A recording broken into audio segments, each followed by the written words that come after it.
Des cris de joie et une longue étreinte. La fin d'une attente interminable pour Michael Oliveira et sa famille. Ce Vénézuélien faisait partie des 250 migrants détenus au Salvador dans le tristement célèbre centre de confinement du terrorisme.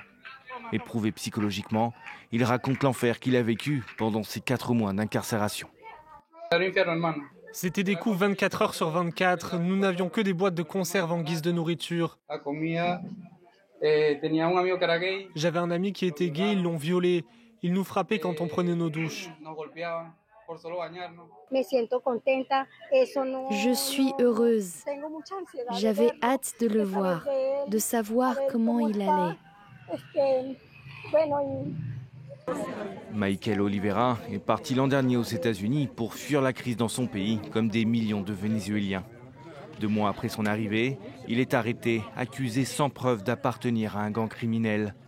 Les États-Unis se basent sur une loi de 1798 sur les ennemis de l'étranger pour l'expulser sans procès au Salvador. Il est finalement libéré vendredi dernier dans le cadre d'un échange de détenus entre Caracas et Washington. Des scènes de retrouvailles qui se sont répétées un peu partout dans le pays. Ce Vénézuélien décrit lui aussi des violences psychologiques et physiques. Ils ont pointé un fusil sur ma tête et ils m'ont tiré dessus. Je ne savais pas que c'était des balles en caoutchouc. La balle m'a ouvert le crâne. J'ai cru qu'ils m'avaient tué. Le président du Salvador, Nayib Bukele, a accepté d'incarcérer ces migrants en échange de millions de dollars promis par la Maison-Blanche. Une initiative dénoncée par les organisations de défense des droits humains.